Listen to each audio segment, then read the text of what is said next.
정봉재 정치쇼 1부 들어가겠습니다. 이름하여 최반장. 자, 뉴스 골라주는 여자, 뉴스 골라주는 남자. 평론가와 기자들의 환상의 조합. 이름하여 최반장. 최영일 평론가. 안녕하세요. 예. 다음 주면 명절입니다. 어허, so what? 그냥 이번 주 열심히 버티시자고요. 자, 한경TV 기자님. 네, 안녕하세요. 예. 장윤선 기자님 자리하셨습니다. 네, 안녕하세요. 예. 이번 주도 버티자가 아니라요. 네. 오늘 이 순간도 제가 멋진 말 있어요. 우리 대한민국 사람은 머리가 좋아서 늘 미래만 인생인 줄 알거든. 지금 이 순간도 인생이다. 그렇죠. 지금 이 순간에 최선을 다하고 오늘 주어진 이 아름다운 시간을 어떻게 하면 최선을 다해서 즐기고 열심히 살 것인가. 부끄럽습니다. 예. 그렇게 사셔야 돼요. 예. 김기용님, 지난번에 아빠들 방수다 조합 좋다던 청취자입니다. 오늘 차반장 이 조합도 좋아요. 이 조합도 좋은 게 아니고 이 조합은 원래 좋고요. 왜 그런지 아세요? 다 일하는 사람들 노동조합. 그러네요. 자, 김성윤님, 정치쇼 청취한 달로 오는데 항상 손빨래하며 들었던 다둥맘입니다. 오늘도 출첵. 좋습니다. 다둥맘. 진정한 애국자. 땡큐. 땡큐 for Korea. 네? 한국을 위해서 많은 애를. 자, 애는 부부가 낳고 아이들의 육아 및 교육, 성장은 국가가 책임지는 나라. 우리가 꿈꾸는 나라. 그렇죠. 샵1035 짧은 문자 50원, 긴 문자 100원. 문자 보내주시기 바라겠습니다. 여러분들의 문자는 최반장도 춤추게 한다. 하루도 문자를 보내지 않으면 손에 가시가 돋는다. 그런 얘기 들어보셨어요? 아니요. 네, 그거 안 들어봤죠. 돌아가신 안중근 의사가 기뻐하는 문구입니다. 하루라도 문자를 보내지 않으면 손에 가시가 돋는다. 손에 가시가 돋으면 어떻게 일해요? 못하죠. 그러니까 네. 문자를 보내야 돼요. 그러니까. 보내야 되는 거구나. 계속. 그렇죠. 자, 오늘 첫 번째 뉴스. 네. hen성 기자님. 아마 많은 분들께서 야 어떻게 이런 얘기를 할 수가 있을까라고 이거는 진짜 너무하다. 예. 정진석 자유한국당 의원의 정진석. 네. 오호. 인데요. 예. 마이크를 갑자기 예. 들이대주시네요. 정진석 밖에서 의원 안 써도 다 알아요. 네. 마이크 들이대라고. 네. 그러니까 그 사실상 이명박 전 대통령에 대한 검찰 수사가 초일기에 들어가면서 이명박 정부 당시에 정무수석을 지냈던 정진석 의원이 총대를 메고 MB 구하기에 나선 것 아니냐. 그러나 여의도 정치권에서는 이것은 똥볼이다. 이런 분석이 지배적입니다. 그러니까 지금 보면 말을 그렇게 하면 안 되죠. 그러니까요. 근데. 그래서 민병두 의원 같은 분들도 이런 얘기예요. 어떤 말을 하셨어요, 정진석 의원이? 페이스북 읽어주세요. 네, 페이스북에서 그러니까 구체적으로 나왔던 얘기는 제가 지금 정리된 문건을 밖에다 두고 왔는데, 그래요? 네, 그러니까 구체적으로는 이런 거죠. 부부 싸움을 하다가 돌아가셨다 뭐 이런 건데요. 그러니까 부부싸움 끝에 권양숙 여사는 가출을 하고 그리고 난 다음에 노무현 전 대통령이 스스로 목숨을 끊은 사건이다. 이제 이렇게 폄훼를 했는데요. 그런데 이게 어떻게 이명박 대통령 책임이란 말이냐. 그러니까 이제 이명박 전 대통령의 책임이라고 주장하는 것은 그 전에 박원순 서울시장의 이른바 이명박 정권 하에서 있었던 국정원의 뭐 민간인 사찰 그리고 블랙리스트 뭐 이런 여러 가지 문제들이 사실상 이것은 이명박 전 대통령 특히 이제 노무현 전 대통령에 대한 검찰 수사 있지 않았습니까? 예. 그것 자체가 모욕주기였다라고 이제 박원순 시장이 비판을 하면서 이명박 전 대통령을 고소하지 않았습니까? 예. 서울시와 박원순 시장의 이름으로 이명박 전 대통령을 고소한다. 뭐 이런 일이 있었는데 왜 박원순 시장이 이명박 전 대통령을 물고 늘어지냐. 그래서 이것은 정치보복으로 끝낼 일이 아니다. 뭐 이렇게 주장을 하면서 또 노무현 전 대통령을 끌어들인 거죠. 이러면서 이제 사자 명예훼손 얘기가 나오고 있고 오늘 유족이 정진석 의원을 고소할 예정인데요. 어쨌든 중요한 것은 그분의 죽음과 관련해서는 이미 많은 분들이 다 온 국민이 애도를 하고 넘어간 많은 일인데 국민들, 온 국민이라 그러면 또 트집 잡아요. 그래요? 많은 국민들이 정말 많은 국민들, 전 세계에서 굉장히 많은 국민들이 그분의 죽음을 애도하고 넘어간 사건인데 이것을 다시 또 끌어들여서 사자 명예훼손을 한 것은 이 정치적 책임 그리고 법적인 책임을 분명히 지지 않을 수 없을 것이다. 이런 얘기가 나오고 그런데 있어요. 이어서 사과를 하는 줄 알았어요. 이 금도를 넘어선 정치적인 막말이다. 네. 사실 그 2009년 사건은 말이죠. 그 당시에 많은 국민들이 공감하기에 이거 정치적 타살 아닌가. 논두렁 시계를 국정원이 해서 언론과 그건 끝까지 밝혀야 돼요. 이게 나와 논두렁 있는 시계는. 거고요. 이런 지금 정황인데 근데 이제 정진석 의원이 사과하는 줄 알았어요. SNS에. 그런데 이 고 노무현 대통령의 유언을 끄집어냅니다. 누구도 원망하지 마라라고 했는데 네. 왜 원망하느냐라는 투로 사과를 하는 줄 알았더니 오히려 또 유언을 엉뚱하게 해석을 해요. 그 두 번째 공분을 또 불러일으킵니다. 그러니까 그 마지막 어제- 한 문장이 완전히 그래서 예. 그동안 MB 정권에서 벌어졌던 수많은 적폐에 대해서 묻어달라는 거냐 이런 반론이 네. 굉장히 많이 나오고 있죠. 그런데 저는 그 얘기를 듣고 그러니까 우리가 정치를 아는 기자들, 정치권 인사들이 이 눈높이에 문제가 있는 거예요. 그때 추모객이 연유는 1,000만 원 넘었거든요. 네. 그렇죠. 추모객 연유는 1,000만 원 넘었는데 정치를 아주 모르는 사람이 이런 얘기를 해요. 그럼 그때 그 정진석 의원의 얘기는 노무현 대통령 가족과 노무현 대통령을 지지하는 그 특정 정치인들을 비하한 것을 넘어서 노무현 대통령의 죽음에 슬퍼했던 국민들을 모독한 거다. 네. 그럼 우리가 부부싸움에서 그것 때문에 자살한 그분을 추모하려고 그렇게 슬퍼했냐. 이건 국민을 모독한 거다. 가만둬서 안 된다. 그때 진짜 깜짝 놀랐어요. 정말 정치 모르는 사람, 우리 집사람이 그렇더라고. 어젯밤에. 이건 국민을 모독한 거다. 자기 그 얘기 듣고 너무너무 자기는 정치도 못하고 모르고 오로지 정봉주 정치만 보고 있었던 사람인데 너무너무 슬펐는데 그럼 자기는 부부싸움에서 죽은 사람을 보고 그렇게 슬퍼했냐. 슬퍼했냐. 애통했던 것인가. 국민을 예. 모독한 거다. 예.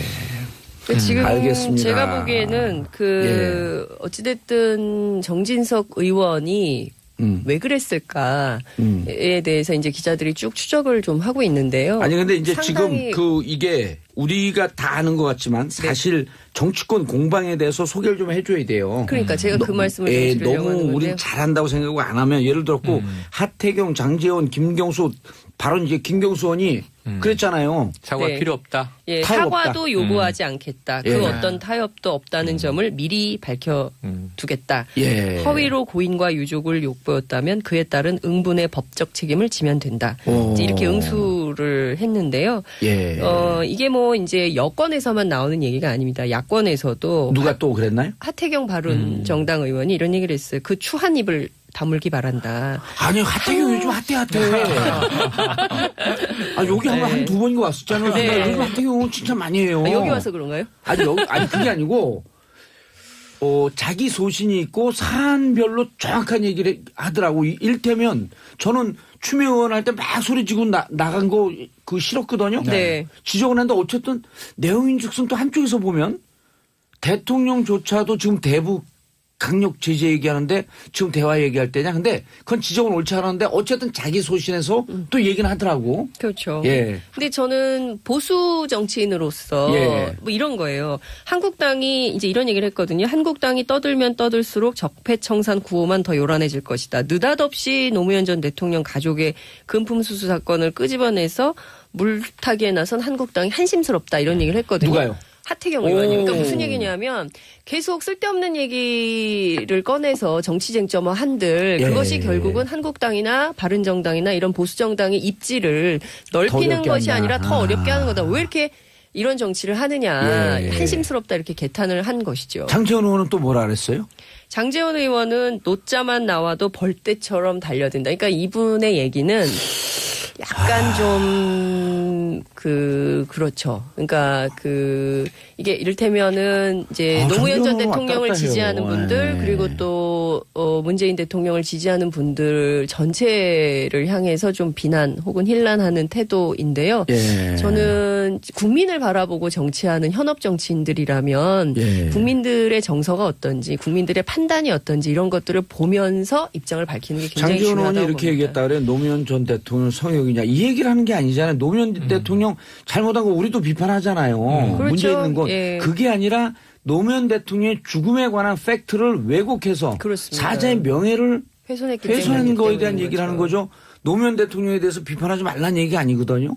그렇죠. 잘한 건 칭찬하고 잘못한 건 비판해야 되는 거 근데 아니에요? 사실 노무현 대통령만큼 비판을 많이 받은 대통령이 있었을까요? 그렇죠. 그동안 재임 기간 동안에 그렇죠. 수많은 그 이후에도. 언론부터해서 이후에도 예. 마찬가지고요. 그러니까 이런 얘기를 하는 게 아닌데 그러니까 정책에 대해서 뭐 노선에 대해서 비판할 수 있죠. 당시에 진보 진영에서도 노무현 전 대통령이 이라크 파병 예. 결정했을 때 비판했었잖아요. 그럼요. 그런 건 할 수 있지만 이것은 정말 명예훼손인 것이죠. 그래서 지금 이게 이 사자 정진석 의원의 의도가 지금 작동을 하는 거예요. 우리가 다시 생각을 하면 자 그러면은 지금 이명박 전 대통령이 수사선상에 오르게 되는 것, 자 국정원의 이 대대적인 정말 정치에 개입, 어찌 보면 국내 선거에 개입한 것이 원세훈 전 국정원장의 독단적인 판단이냐. 그때만 해도 이 원세훈 전 국정원장은 이명박 대통령의 최고 신복입니다. 서울시 시절부터.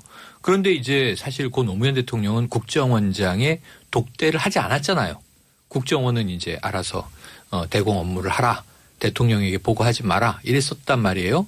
그 이후에 이제 국정원을 중심으로 벌어진 일에 대해서 당시 대통령이 책임이 있느냐 없느냐를 따지자는 합리적인 적폐청산의 지금 의혹 하나가 정치 보복이냐 이 논쟁에서 시작된 거거든요. 그렇죠. 근데 느닷없이 이미 벌써 뭐 이제 10년 다 돼갑니다. 지난해 8주기 지내면서 이제는 보내드리자라는 말을 해마다 하고 있는데 또 다시 정치적으로 걸고 넘어지는 것이 이상한 온당하냐. 이거를 빨리 정리하고 지금 갈 길을 가야 돼요. 예, 네. 그동안 이런 그 사자 명예훼손 처벌받은 사례가 있나요?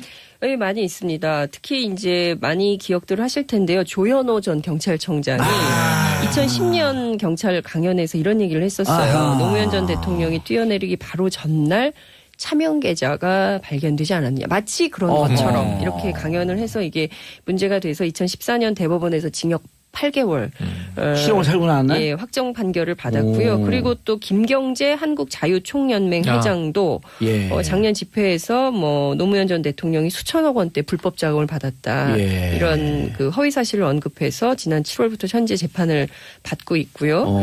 이분들 그 아주 그래도 공손한 분들이에요. 형을 좋아해 실형. 갑자기 뒤져서 따라잡기 힘듭니다. 그러니까 뭐 이런 거예요. 올해 2월에도 2006년 노무현 전 대통령이 삼성으로부터 8천억 원을 거뒀다. 그리고 이거를 이해찬 전 총리가 주도했다. 뭐 이제 이런 얘기를 막 하는 건데요. 사실에 근거하지 않은 발언을 막 해도 정권의 호위하에 있으면 문제될 것이 없다라는 판단이 있기 때문에 그게 몸에 뱉구나. 그렇죠. 그러니까 막 용감하게 하는 거예요. 또 하나는 뭔지 아세요? 우리가 그 1952년 그 메카시즘. 네. 네. 네. 근거도 없고 증거도 필요 없잖아요. 국민들이 그거 자기 지지자들이 그거에 열광할 땐 증거도 필요 없어. 아무 근거도 필요 없어. 오로지 주장만 있으면 되거든요. 네. 그런데 이분들이 보기에는 자기들 지지하는 20%는 기사 꼼꼼히 안 보거든요. 네. 자기들 주장만 헤드라인만 딱 나오는 것만 믿는 거예요. 그럼 동네 할머니 할아버지 이런 분들이 부부싸움하다 죽었대. 그 기사 봤어. 철수 엄마. 아, 철수 할머니 기사 봤어? 그럼 못 봤는데. 아이고, 그것도 못 봐. 아이고, 그 부부싸움하다 죽었대. 그러니까 그랬구나. 난 괜히 슬퍼했네. 그렇죠. 이렇게 된단 말이에요. 엉뚱한 프레임이 생기는 그러면 거죠. 예. 그렇게 믿는 사람들이 있다는 거예요. 그 카톡이 굉장히 많이 돌았잖아요. 가짜 뉴스에 그럼요. 네. 거의 지난 겨울이 최고조였죠. 그러니까요. 지난 겨울이 최고조인데 최고조였어요. 중요한 건 광고를 듣고 2부에서 광고 듣고 돌아오겠습니다. 채널 고정하소서. 할머니 얘기 정봉재 정치쇼 2부 순서 들어가겠습니다. 자, 다음 막말계의 갑 오브 갑. 트럼프와 김정은 소식 최영일 평론가님 준비해 오셨어요? 네, 러시아에서는 이 두 사람의 막말을 예. 유치하다 이렇게 평가하기도 했습니다. 근데 두 사람 막말이 아니에요. 이제 트럼프가 전선을 넓혔어요. 네. NFL. 내셔널 풋볼 네. 리그. 그 선수들하고도 붙었어. 왜냐면 그 흑인 그 사망 사건. 네. 그 인종차별주의에 항의하면서 그 미국 국가가 연주될 때 무릎 꿇고 앉아 있었거든요. 항의의 표시로. 네. 그랬더니 일어나지 않았던 사람들 You fire! You fire! 어. 응? 그게 원래 자신이 너 방송에서 그러니까요. 썼던 예. 얘기잖아요. 폭스 근데 TV에서 너무 했던 유치한 게 자기 지지자들은 이제 NFL 풋볼 보지 말라 이렇게까지 독려를 하더라고요. 아니, 그래서 그건 그것은 시사예요. 어제 오늘의 얘기는 아니에요. 이미 저 당선 전 네. 혹은 대선 과정 또 이제 취임 후부터도 뭐가 있으냐. CNN 기자 때려눕히는 뭐 유튜브 동영상이라든가 여러 가지가 이제 뭐 막말은 워낙 많았고 사실 최근에 전 제일 재밌게 본 거는 에미상 수상식에서 거의 트럼프 대통령에 대한 패러디가 본물이 넘쳐요. 그래서 무슨 얘기가 나왔냐면 에미상이 방송인들에게 주는 상인데 에미상이 이번에 반성을 했어요. 트럼프가 그렇게 타고 싶어 했던 에미상. 왜냐하면 방송 진행자였으니까. 네. 에미상을 안 줬기 때문에 대통령이 돼버려서 지금 나라가 이 지경 아니냐. 에미상을 주자. 차라리 마지막에 트럼프 당신이 그렇게 원하던 에미상이 여기 있어. 이게 수상 소감 나오고 막 그랬어요. 그래서 이제 트럼프에 멋져요. 대한 유머가 살아있네. 미국 내에서의 뭐 유머와 패러디 넘칩니다만 지금 우리가 관심 있는 건 아까 국내 막말을 우리가 다뤘잖아요. 예. 그러니까 국제적인 막말은 어쨌든 북미 간에 지금 그렇죠. 이 전쟁 위기 에스컬레이션의 문제라고 봐요. 예. 그래서 이 유엔 총회 때 트럼프 대통령이 역대 미국 대통령으로서는 유엔이라는 자리에서 하지 않던 이야기를 막 쏟아낸 겁니다. 그렇죠. 아메리카 퍼스트 얘기를 또 하고 그러면서 이제 북한에 대해서 자 완전한 파괴 이 발언이 등장한 게 문제가 됐죠. Totally destroy North Korea. 아 맞습니다. 그래서 그 다음 날 이례적으로 김정은 국무위원의 명의로 여기에 대한 최초죠. 반박 성명이 최초로 발표가 됩니다. 예. 그리고 이제 리용호라고 그러죠. 리용호 네. 이제 북한 외무상이 유엔 총회 연설을 하는데 또 어마무시한 얘기를 하죠. 예. 그러면서 이때 이 북한 성명에는 이게 영어로 뭐예요? 도타드? 늑다리라는 표현이 이제 등장을 해서 트럼프 대통령을 향해서 늑다리 미치광이. 그래서 이게 미국에서 잘 안 쓰는 표현이다 안 쓰는 보니까 표현이에요. 미국인들이 막 검색을 시작했어요. 그러니까요. 도타드가 내가 모르니까 뭐야? 모르는 미국인들도 네네네. 모르는 거예요. 왜 늑다리라는 게 뭐야? 그래서 나이가 많이 들어서 정신이 온전치 않은 이런 표현이라고 해요. 미국인들이 새로운 지금 막 이제 스펠링이 D-O-T-A-R-D. D-O-T-R-D-D. D-O-T-A-R-D. 그러니까 D-O-T-A-R-D.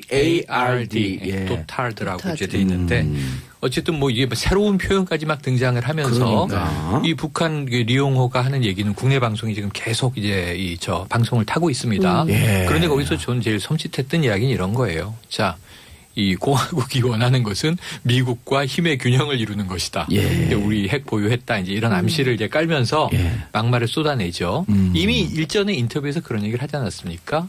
이게 개는 짖어도 행렬을 간다는 말이 있듯이 그게 뭐, 우리 예, 속담하고 무슨 우리 그 비어는 아니고 군대 용어가 있잖아요.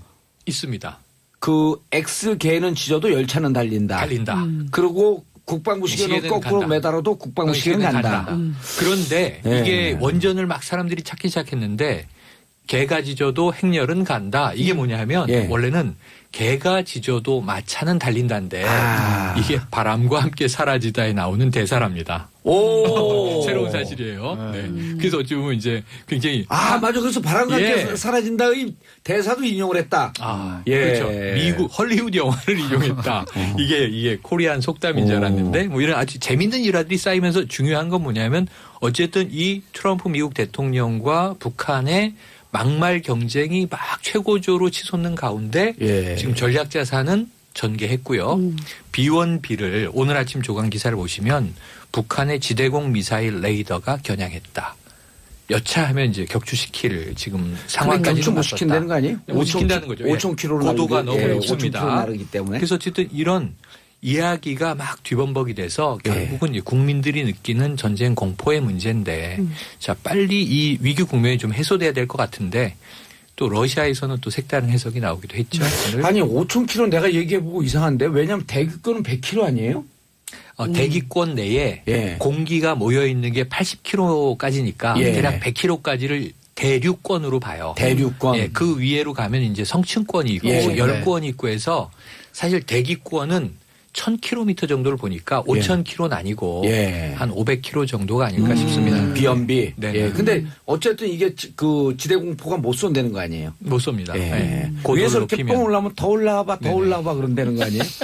그래서 우리가 대공포가? 지금 이 북한의 미사일이 네. 이제 ICBM급, IRBM급 하면서 제일 높게 올라갈 때 같은 게 770 고도, 예. 770km. 그러니까 이제 대기권 1000km에 육박한 거죠. 또 예. 지난번에 한번 550km 이 정도까지 이제 날아가는 게 확인됐는데 지대공 미사일은 500km까지는 당연히 못 올라가겠죠. 그러니까 이거 네. 밖에 있는 그 작가분들이 조사해줘. 이루 군사 전문가한테 일단 얼른 문자 보내갖고 비연비 네. 그 비대공 미사일의 고도. 비행 고도는 어느 비원비 정도일까 비행 이런 걸 고도. 알려주고 우리가 네. 참 신뢰받는 방송이에요. 비연비 예. 죽음의 백조라 아니 그러죠? 그래도 저도 공군 기술병 출신이라 예. 어느 정도는 틀리진 않아요. 아 병은 몰라도 돼요. 제가 장교 출신인가 모르니까 창피한 거지. 아이고. 장교 될 뻔하다 감옥 갔거든요. 그렇죠, 그렇죠. 근데 이게 북한은 말 대 말, 행동 대 행동의 예. 노선이 있잖아요. 근데 이제 말폭탄의 수위가 높아지면 그리고 또 막 반미 집회하고 막 그러면서 또 다른 행동에 나설 가능성이 있다는 점을 그렇죠. 주목해서 봐야 될 것 같아요. 그런데 오늘 그 아주 이제 재밌는 게 러시아 외무부가 인터뷰한 게 러시아 NTV 방송 인터뷰에서 아주 적확한 표현을 얘기한 것 네. 같아요. 미국이 북 핵 보유를 정확히 알기 때문에 대북 군사 공격을 안 할 것이다. 미국이 이라크를 공격한 것은 전적으로 이라크에 아무런 대량 살상 무기가 하나도 남아있지 않다는 확실한 정보가 있었기 때문이라고 강조했거든요. 이 기사를 보고 우리가 웃어야 할지 그러니까요. 울어야 할지. 그러게 말입니다. 예. 오, 안 쏜다는 거죠? 비연비가요. 1,500km래요. 비염이가 1,500km까지 날아가요? 그러면은 네. 거의 뭐, 10권 위로 올라가네요. 10건 위로 올라가는 네. 거예요? 그러니까 우리가 비연비가 열일하네. 10건 위에서. 네. 아니, 그게 일리가 있네요. 아니에요. 아니에요. 누가 틀렸대 또. 그거는 찾는 중. 찾는 중. 괜찮아요. 그럼 우리 청취자분들도 방송이 이게 좀 완벽하지 않고 좀 허접하구나. 아니, 이게 오류가 있는 게 예. 고도 1,500km까지 올라간다는 것은 대기권 밖으로 나가서 들어온다는 우주로 나갔다가 들어오는 건데 네. 이게 가능했던 게 U2가 있어요. 정찰기. 아니 아직 틀리니까 설명하지 마세요. 좀. 그리고 왜냐하면 그랬을 그러면 리가 없어요. 우리 여기 청취자분들이 막 찾아줘 갔죠. 네. 이게 뭐냐면 공감의 방송. 그렇죠. 공부하는 방송. 집단지성의 집단지성. 네트워크의 방송. 크라우드 소싱. 그렇죠. 예? 크라우드 소싱. 그리고 이게 이런 거예요. 제가 맨날 이게 이제 제롬 릴프킨이 자기 그 책에서 강조하는 건데 20세기 리더십은 전지전능한 리더십이라는 거예요. 근데 21세기는 부족하고 허점투성의 리더십. 그래갖고 그게 뭐냐면 사과의 철학이에요. 난 이렇게 잘 모르니까 죄송합니다 하고 사과할 때 지지자들은 열광한다는 거예요. 그 사과를 메꿔주려고. 네. 근데 지금 저 어디 가 계신 분은 항상 흐트러지지 않은 모습. 전지전능한 20세기의 리더십을 보였는데 우리가 방송하면서 이슈 넘어가시면 좋을 듯. 빨리 제가 보기에는 빨리 사과하시고 넘어가시면 죄송합니다. 이게 이루 군사 전문가 올 때 제가 다시 확인해 드리겠습니다. 비원비의 고도는 얼마까지 올라가는가? 그리고 중요한 건 네. 이 비연비 고도를 밝히지 않을 수가 있어요. 왜냐하면 전략적 정보이기 때문에. 그렇죠, 그렇죠. 어쨌든 비공개적 대공포를 비밀. 못 쓴다. 네. 지금까지 나와 있는 정보는 전략적 모성을 알리기 위해서. 예, 후쿠시마산 일본 해물산 해산물 해물산이래. 당황하셨어. 해산물 수입되나? 이게 좀 후쿠시마산? 약간 좀 걱정되는 뉴스이긴 도쿄 해요. 대지진 거기 아니에요? 예, 맞습니다. 동일본? 네, 2011년에 왜 일본 쓰나미로 네. 후쿠시마 원전 폭발이 있었죠. 그런 사태가 있었는데 그때 당시에 후쿠시마 포함해서 주변 8개 현 그리고 50개 수산물 수입 금지 조치가 있었어요. 예. 그리고 나서 도쿄전력에서 2013년에 원전 오염물이 바다로 유출됐다고 발표를 했죠. 그러고 나서 우리나라에서는 임시 특별 조치를 냈어요. 후쿠시마 주변 8개 현에 대한 모든 아까는 50개였지만 예. 모든 수산물을 수입 금지하고 있고 지금까지도 그 조치는 이어져 내려오고 예. 있는 상황입니다. 근데 일본이 이게 수산물이라든지 이제 해산물이 그래도 큰 수입원 중에 하나인데 수출을 하지 못하게 되니까 계속해서 문제 제기를 합니다. 이게 문제가 없는데 안전한데 왜 우리 거를 수입을 안 하냐라고 해서 계속해서 문제 제기를 하다가 결국은 2015년에 WTO 세계무역기구에 우리 정부를 제소를 합니다. 얘들이 뭐 말도 안 되는 이유로 우리 수산물을 지금 받고 있지 않다. 그러니까 빨리 좀 이걸 해결해달라라고 제소를 합니다. 이렇게 되면 우리도 이제 우리 국민들의 어떤 안전성 그리고 그 건강권 이런 건강주권 여러 가지를 생각해서 진짜 열심히 이 WTO와의 그 관계에 있어서 열심히 그 제소에 매달려야 될 거 아니에요. 열심히 싸우고 일본과 우리가 어떤 논리를 가지고 싸워야 되는데 결과적으로 보면 그렇지 못했습니다. 아, WTO 일본 재선거에서 우리가 패소할 가능성이 높아졌다? 굉장히 높아졌고 거의 기정사실화됐다고 지금 밝혀진 상태예요. 이게 Don't worry. 걱정 마세요. 계속 일단 계속하세요. 네. 방법을 알려드릴게요. 봉도사. 이게 어제였죠. 그 더불어민주당 기동민 의원이 기자회견을 열었어요. 이번 사안이 좀 커질 수가 있으니까 이 정확하게 좀 알려드려야겠다라는 취지로 기자회견을 열었는데요. 이번 분쟁에서 우리가 패소할 가능성이 정말 크다. 왜냐하면은 우리 정부가 이제 그 수산물 수입 금지를 유지하기 위해서는 과학적인 증거라든지 아니면 여러 가지 근거를 일본 측이나 아니면 WTO에다 계속해서 갖다 대야 되는데 그러질 못했다. 그래서 이제 일본 정부는 계속해서 여러 가지 부분에서 자기네들의 논리를 어필하고 있었는데 우리는 그렇게 하지 못했다는 거예요. 그래서 예를 들면 뭐 일본 수산물 방사능 관리 실태를 분석하기 위해서 전문가위원회를 발족하고 현지 조사를 했는데 그 조사 결과에 대해서는 좀 되게 불투명해요. 발표도 안 돼 있고 또 하나 전문가위원회에서 이제 후쿠시마 그 내부에 있는 아래에 있는 해저토랑 심층수를 조사해서 이제 시행을 하기로 했거든요. 근데 이제 일본에서 그렇게까지는 하지 말라라고 요청을 합니다. 그럼 우리나라는 그런 요청 해봐야 우리는 무조건 해야 된다. 왜냐하면 정확한 진실을 알아야 되니까 수치를 알아야 되니까 하고 진행을 했어야 되는데 일본 말을 듣고 그걸 빼줘요.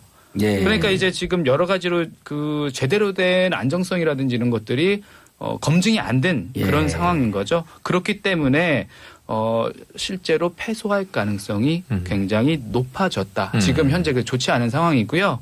만약에 지금 이렇게 패소가 되면 물론 뭐 항소는 할 수 있습니다만 상소를 해도 최대한 15개월밖에 끌지를 못해요. 그렇게 되면 최악의 경우에는 2019년 정도 돼서는 우리가 후쿠시마산 수산물을 뭐 강제 수입이네요. 강제 수입을 할 수밖에 없는 상황까지도 올 수 있습니다. 그런데 이게 정치적 배경이 있어요. 2013년 3월 1일 박근혜 대통령이 출범하면서 일본에 대해서 그 한일 관계에서 아주 강력하게 발언합니다. 그러니까 침략의 역사에 대해서는 용서할 수 없다는 강력하게 하다가 느닷없이 2년 뒤에요. 2015년 12월 28일 위안부 협상을 최종적 결과였죠. 그럼 그 13년, 14년, 15년 이 3년 동안 우리는 뭐 하고 있었냐. 사실은 어찌 보면 정부 불능 상태였었어요. 특히 대일 외교에 있어서는. 그렇죠. 그리고 2015년 9일 전승 기념일 때 천안문 올라갔었잖아요. 그렇죠. 그다음에 10월 말에 천안문 올라가니까 미국에서 화들짝 놀라갖고 미국에서 불렀고 한미일 정상회담을 해요. 그때부터 급가속을 밟으면서 12월 28일 날 그때 미국에서 불렀고 그런 거예요. 너네 싸우지 말고 친하게 지내. 우리 한미일 지금 MD 회의 되는데 그렇게 싸우면 안 되거든. 그러니까 박근혜 정부는 이 정부 외교 불능 상태니까 시키는 대로 한 거예요. 그러니까 일본과 뭘 했어요? 위안부 협상을 해줬잖아요. 근데 이 WTO 제소를 2015년에 했거든. 일본과 위안부 협상까지 하는 마당인데 WTO 가서 우리가 싸워요? 적극적으로 했겠느냐? 싸울 수가 없는 상황이죠. 그러니까 이 부분은 우리가 정확히 알아야 될 것 같아요. 이전 정부에서 사실은 제대로 된 역할을 하지 못했고 하나도 굉장히 못했어요. 무능하게 이 일을 진행을 해왔던 건데 지금 와서 또 이렇게 지적을 하고 우리가 이 부분을 언급을 하게 되니까 이제 저쪽 자유한국당에서 또 바로 뭐라고 하냐면 또 박근혜 정부 탓을 하냐 또 넘기기냐 이런 식으로 또 프레임을 또 짜고 있거든요. 그래서 이런 부분에 있어서는 분명히 잘못하고 어느 쪽에서 무능하게 일을 진행해 왔는가 이 부분을 정확하게 좀 아실 필요가 있다고 생각이 됩니다. 실제 WTO 대응과 관련해서는 정부위원회 활동도 중요하지만 민간 차원에서의 활동도 굉장히 중요한데 박근혜 정부에서 그 활동 중단을 시켜버렸거든요. 그러니까 그렇죠. 그 관련해서 이 통상 전문가들은 당시에 외교통상 분야에서 박근혜 정부가 한 게 거의 없다. 그러면 이게 대응을 안 한 게 아니라 거의 대응을 막은 상황처럼 보이네요. 그럼요. 아니, 왜냐하면 이게 일본으로서는 이 후쿠시마 현 그 수산물 이거에 대해서 문제 제기를 하는 사람들은 유언비어를 갖고 지금 법적 처벌을 하게 되어 있어요. 네. 미국의 그 2001년 9.11 테러 이후에 애국법하고 똑같은 법이 지금 미국에 페이트리엇 액트. 발효가 되어 있고 이거 지금 국민들 의식 덮고 세계의 의식 덮으려고 2020년 올림픽 개최한 거 아닙니까? 그렇죠. 이런 정치적 배경이 있기 때문에 좋습니다. 우리 정부가 불능 상태 WTO 최소에서 폐쇄해도 돼요. 관계 없습니다. 수입할 업자가 없으면 되는 거예요. 먹을 그렇죠. 사람이 없는데. 그렇죠, 그렇죠. 그래서 정부 불능으로 이런 결과가 왔지만 촛불을 든 국민들이 있고 또 이게 온갖 언론이 난무하는 시장이 대응을 한다. 우리 어마어마한 네. 국민들이 있잖아요. 그러니까 수입한 사람들은 다 망해요. 안 먹으니까. 아니, 지금 작가님들이 네. 찾아준 걸 보니까 예. 일본 내에서도 이게 비선호한다. 교도통신 보니까 일본 소비자청이 방사성 검출 식품에 관한 의식조사를 했는데 예. 일본 국민들이 구입을 망설이는 생산지가 바로 후쿠시마 현이다. 한 15%가 이쪽 생산물 안 먹겠다. 이렇다는 아니 거죠. 이거를요 이러는 거예요. 구입을 망설이는 생산지를 이렇게 점잖게 썼지만 간단하게 얘기하면 이거예요. 후쿠시마 생선 먹으면 암 걸린대. 이런 생각이 있는 거예요. 일본 그래서 국민조차도. 일본 국민들도 불안한 그래서, 거죠. 예, 그래서 제가 이 후쿠시마 터졌을 때 2013년 출소하고 난 다음에 강남에 한 일식집을 가서 주방장을 불러갖고 후쿠시마 현에서 오는 생선 일본에서 오는 생선 항목을 쫙 쥐고 이거 먹으면 어떻게 되는지를 한 3분 얘기했어요. 그랬더니 이 일식집 셰프가 자기는 살면서 이런 무서운 얘기 처음 들어봤대요. 우리가 근데 이런 거 이제- 알려고 민간 차원에서 대응하면 돼요. 그런데 안 예. 먹는다는 좋은데 예. 당연히 이거를 만약 후쿠시마산 그 식품이 들어오면 먹겠다는 분은 거의 없을 거예요. 예. 심지어 이전에 MB도 그 먹방 잘하시는 분도 후쿠시마산 그 오이 먹는 그 사진 일본에서. 보셨어요? 맞아요. 그 표정이 유일하게 항상 먹을 때는 웃는 분인데 그거 썩은 표정이거든요.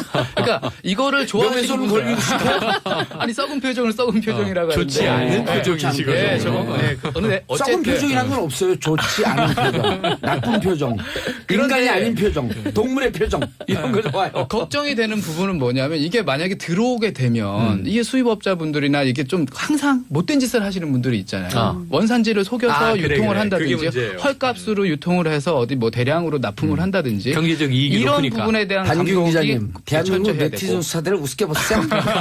왜 그랬어? 걱정이 됩니다, 사실. 네, 걱정이 되는데 네, 이거 또 저는- 우리 네티즌 네. 수사대들이 추적하면요 다 잡혀요. 그래서 아니, 그러니까 수사대가 나서기 전에 정부에서 잘 해줄 그렇죠. 거라고 저는 네. 생각을 합니다. 그러니까 지금이라도 늦었다고 뭐 패소가 확실시 된다라고 포기할 것이 아니라 상소를 앞두고 우리 정부가 할 수 있는 대응 논리를 최대한의 세게 대응을 만들어서 그럼요. 그렇죠. WTO 대응을 해야 된다라는 게 네. 통상 전문가들의 주장이더라고요. 그러면 그리고 정의용 네. 외교안보 실장 그건 네. 또 통상교섭 전문가 아니에요. 맞아요. 그 외교안보 무슨 계속 비판하는데 이럴 때 한 방 빵 하는 그러니까 거야. 남북 관계 잘 모르시죠, 사실 그분 통상 전문가니까. 예. 아니 다 알 수 있는데 그래서 이번에 정의용 실장한테 부탁하는 거예요. 지대로 한번 하해. 아니, 근데 통상교섭본부에 김현종 본부장도 있어요. 네. 이 일을 직접 담당하는. 예. 조민혜님, 우리가 얘기한 정답 나오잖아요. 제가 지금 일본에서 10년 이상 살고 있는데요. 확실히 집안 마트에도 후쿠시마 사는 잘 안 나요. 놓아도 살 생각을 안 하네요. 자, 아하. 네티즌 수사대 100명 정도 후쿠시마에 파견했고 이 차량을 추적하는 거예요. 저 차량이 한국으로 가나 안 가나. 쫙 추적하고 대한민국 네티즌 수사대 우습게 보지 마세요. 그리고 지금 정부가 잘할 거라고. 네. 예. 그리고 아까 제 기사에서 믿어요, 이니. 찾아보니까요. 비원비 폭격기의 최대 고도는요. 예. 18,000m입니다. 18km에 불과합니다. 네, 우리가 500, 1000이 아니고요. 18km. 18km? 역시. 오, 그럼 18,000 무척 높은 거 아니에요? 무척 높은 거죠. 네. 18,000m. 그럼 우리 비행기 떠갈 때는 얼마에 그렇게 비교해줘야지. 통상적으로는 한 2에서 3km 정도. 예? 네, 높지 않아요. 오, 그렇게 높지 않은 거는 광고 듣고 3부에서 물어봐야겠네. 정봉주의 정치쇼 3부 순서 들어가겠습니다. 자, 정유성 기자님. 네. 아까 뭐 확인하고 넘어간다 그랬잖아요? 확인할 필요 없죠? 확인할 필요 없습니다. 네. 네. 장성 기자님. 네. 다음 뉴스를 영어로 하면 뭐라는 줄 아세요? 넥스트 뉴스? 어떻게 알았어요? 우와. 근데 틀려요. 틀려요? 네, 틀렸어요. 아, What next news? 아. what이 들어가야 돼. what? 뭐냐고. 아, 예, 원넥스트 뉴스. 아니 근데 시청자분들은 아니 청취자분들은 안 웃으시는데 저희들만 웃는 것 같아서 좀 그렇겠죠, 죄송해요. 아마. 그죠? 좀 좀 민망해요. 소리가 안 들려요? 아, 들리세요? 안 들려요? 문재인 대통령이 예. 3박 5일간의 첫 번째 외교 UN 연설 마치고 예. 귀국을 하셨습니다. 예. 다음 주 추석인데요. 이번 주에 여야 5당 대표들 모시고 그 남북 관계, 한반도 평화 문제, 그리고 또 대북 인도적 지원 문제, 동북아 정세 뭐 이런 등등 이야기를 하자라고 했으나 다른 당들은 다 좋다고 하는데 딱 한 당. 예. 지난번에도 마찬가지였어요. 그러면 예. 안 봐도 비디오죠. 누군 것 같으세요? 안 오시겠다고 예. 하고 계십니다. 그러니까 뭐 이런 거예요. 지금 뭐 보여주기식 회동에는 응대할 필요가 없다. 예. 그러니까 이게 보여주기식 회동이냐는 거죠. 그러니까 그야말로 여야 협치로 국내 정치를 제대로 좀 잘 해보자라는 차원에서 청와대가 주관하는 자리인데 이 자리에 난 안 가. 그러니까 1대1로 불러달라는 거거든요. 영수회담. 그러니까 왜요? 뭐 다른 당들은 제일 야당이니까 다른 당들 다 빼고 그리고 제일 큰 당이니까 우리를 불러달라 이런 대우를 해달라라고 주장을 하는 건데. 근데 국민이 이미 다당제를 선택을 해줬잖아요. 그러니까요. 총선에서. 예, 이미 국민의 선택을 계속 외면하고자 하시는 거죠. 그래서 청와대가 끝까지 노력은 한다고 하는데 만약에 이번에도 불참을 하게 된다면 저는 또 자유한국당 왜 저러냐 이런 비난이 있지 않을까 이런 생각이 좀 듭니다. 이게 두 번째거든요, 벌써. 예. 그런데 보여주기식인지 정말 내용이 있는지 만나봐야 될 거 아니에요. 그러니까요. 가보지도 않고 예. 어떻게 하냐는 거죠. 예. 안 봐도 비디오다, 안 봐도 뻔하다 이런 얘기인가요? 뭐 그럴 수도 있는데 지난번에 상당한 효과가 있었잖아요. 사자 그 4개 정당 대표들 그렇죠. 모였을 때 예. 상당히 내용적 진전이 있었는데 원내대표 다 때도 소문 그랬고요. 들으셨을 텐데 그럼에도 또 보여주기 싫. 그러니까 본인에 대한 좀 이걸 갖춰달라라고 주장을 하는데 그러긴 어렵죠. 왜냐하면 이미 국민이 지난 총선에서 말씀 주신 대로 다당제를 근데 선택했기 전 때문에. 이게 재밌는 게 정치가 참 물고 물리고 있어서 네. 자 지금 이제 홍준표 대표가 대통령의 이 대표 초청 안 가겠다.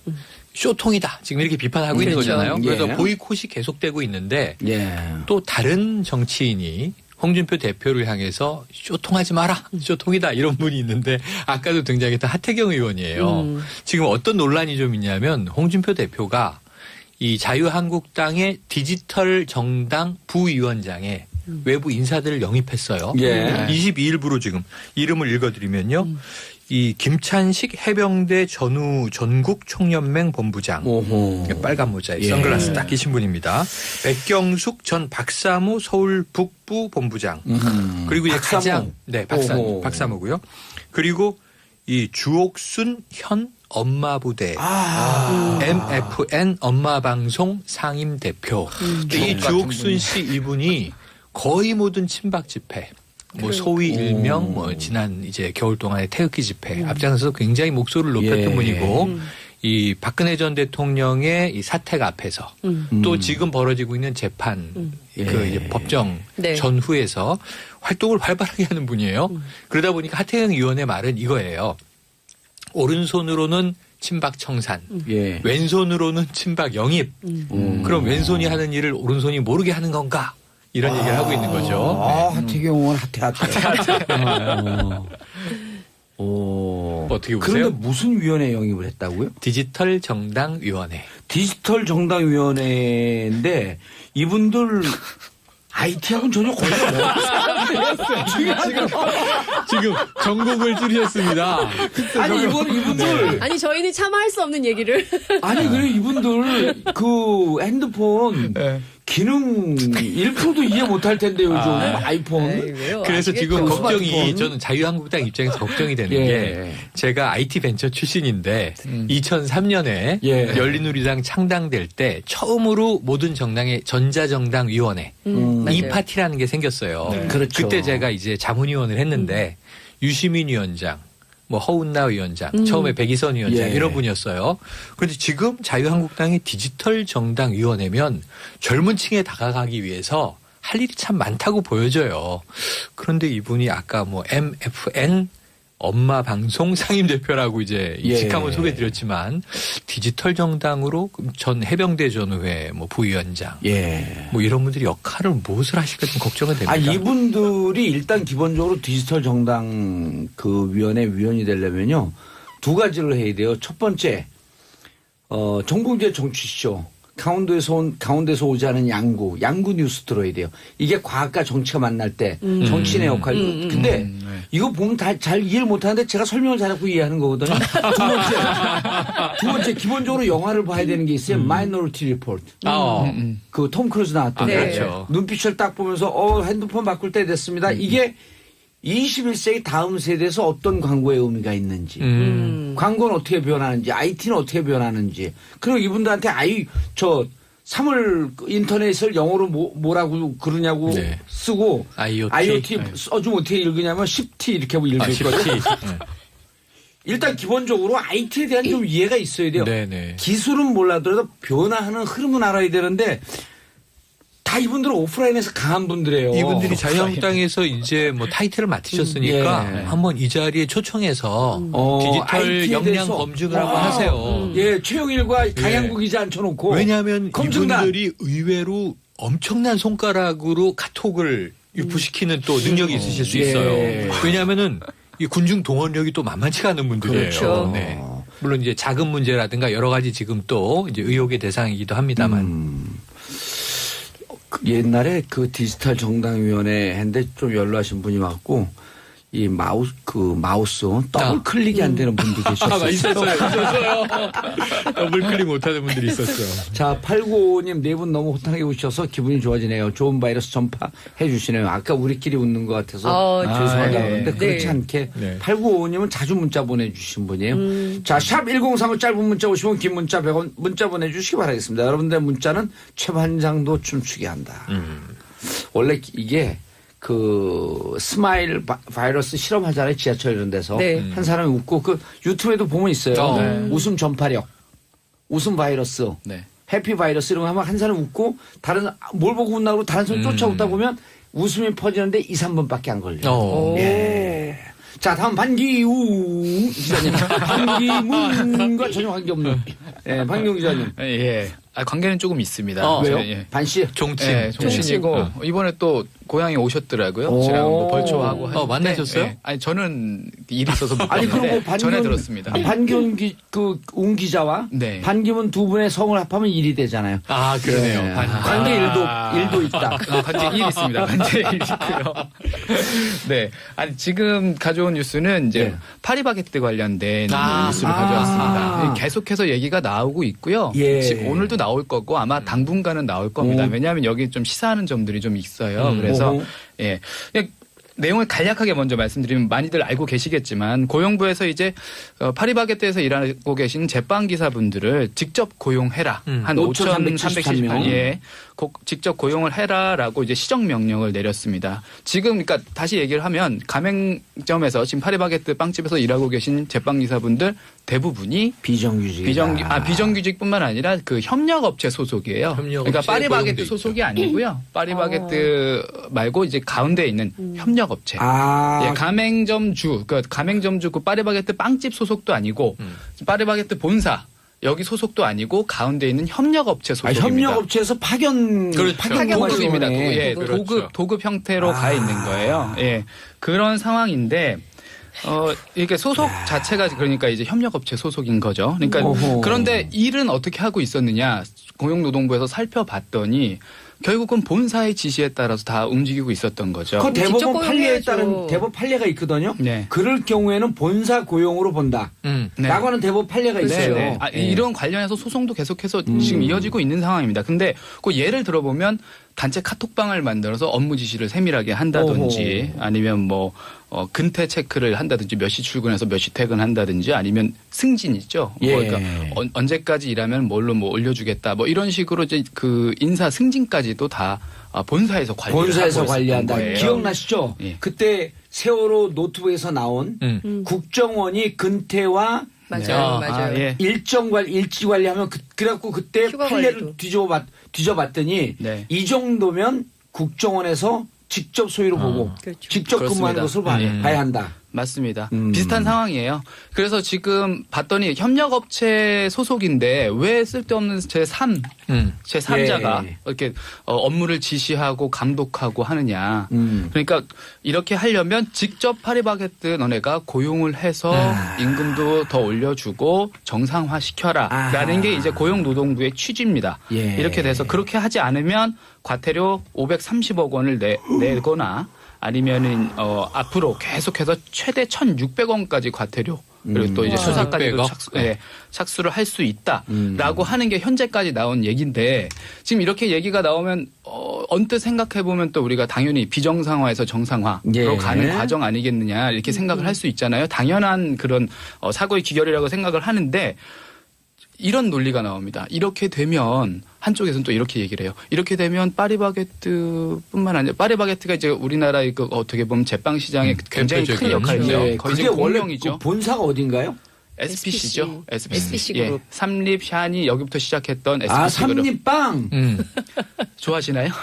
아니 옛날에. 얼마 전에 그 옛날에. 드라마 예. 협찬해갖고 예. 제빵왕 뭐뭐 이런 거 드라마 네, 만들었던 게 맞아요, 아니에요. 맞아요. 네. 국내 제빵은 최고죠. 삼립 최대 규모고. 파리바게뜨. 네, 그다음에 파리바게뜨. 뚜레 같은 경우는 또 시모. CJ. 네. 네. 그렇죠. CJ 하면 안 돼. 시모 해야 돼요. 시모. 아니 뭐 파리바게뜨도 했는데. 예. 모제이. MOJ.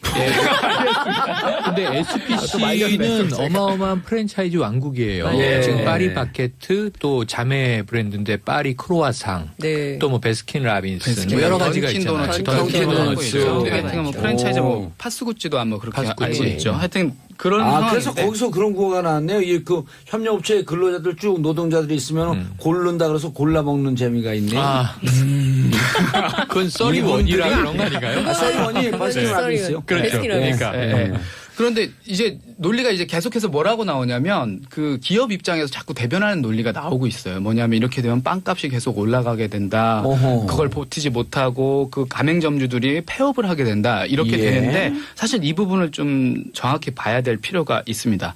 이게 굉장히 항상 단순하기도 하지만 자주 나왔던 그런 얘기거든요. 예. 그러니까 파리바게뜨가 직접 천천히 얘기하세요. 시간 많아요. 네, 파리바게뜨가 직접 고용을 하면 이분들 임금을 더 올려줘야 되는 건 맞아요. 예, 임금을 더 올려줘야 되니까 뭐 여러 가지 그 퇴직금이나 이런 부분도 좀 챙겨드려야 되고 하니까. 그게 정상 아니에요? 예, 그러면? 그게 정상이죠. 그러니까 어쨌든 처우 개선을 해야 되는 건 예. 맞습니다. 그런데 뭐 이게 기업에서 부담이 된다고 하면 뭐 그렇다고 합시다. 예, 그렇게 그렇게 생각을 할 수가 오늘 있는데. 도전적이 좋아요. 아주. 눈에 레이저 쏘고 있어. 화났어 지금. 네. 화난 그러니까- 황경 선수 어떻게 네. 살리시죠? 그러니까 기업에서 이렇게 되면 자기네들 돈을 안 쓰고 가맹점주한테 부담을 지울 수 있지 않겠느냐라는 사고까지도 가맹점주들이 발생해요. 걱정하고 있어요. 예, 네. 그러면 가맹점주들이나 이런 본사에서는 빵값을 또 올려서 이거를 손실을 메우려고 하지 않겠냐. 예. 이게 바로 이 논리인데요. 공정거래위원회가 있잖아요. 네, 네, 그렇죠. 예. 근데 뭐 제가 다시 더 설명을 좀 드릴 부분이 있는데 그러면 지금 현재 이 빵값은 인력을 굉장히 싸게 돌려서 유지되고 있는 가격이냐 이 부분도 한번 생각해 볼 필요가 있습니다. 지금 빵값이 싸다고 생각하세요, 우리나라에? 싸지 아니요, 싸지 않죠. 않죠. 예. 빵값 빵빵해요. 예, 빵값.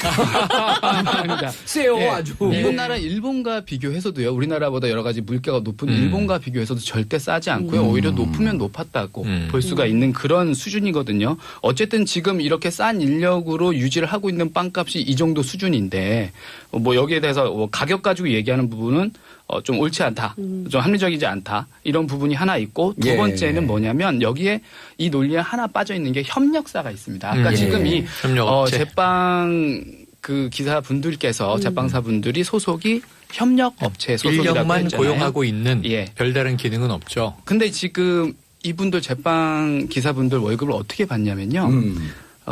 빵집 파리바게뜨 가맹점주분들이 한 350만 원 정도 내요. 일단 냅니다. 그리고 인당. 예, 인당. 그리고 이제 파리바게뜨 본사에서 한 250만 원 정도 지원금이 나옵니다. 그럼 한 600만 원 정도 되죠. 예. 그 가격. 여기서 월급을 받아요. 이거를 이제 협력업체에서 거기서 수수료를 떼고 뭐 여러 가지 관리비를 알선료를 떼고, 떼고 뭐 직접 관리비를 뭐 인건비를 대체 주겠죠. 인력비 뭐 이렇게 주말에 쉬시는 분이 있으면 거기 또 대체 인력이 나가야 되니까 그런 걸 빼고 나가는 돈이 한 분당 200만 원에서 240만 원이에요. 그러니까 협력업체에서 굉장히 많은 부분을 덜어가고 있는 거예요. 실질적으로 협력업체에서 하는 일은 없죠. 지금 없죠. 지금 표면상으로 고용만 나와 유지하고 있는. 있죠. 고용만 유지되고 있고 이분들 다 퇴직한 임원들이에요? 아, 예, 그 부분도 네. 지금 여러 가지로 얘기가 예, 나오고 있는 그래서 부분이에요. 오늘 그 한경 TV 반기용 기자가 방송 끝나면서요. 팩트 체크에 제가 편집장으로서 팩트 체크의 포인트를 줄게요.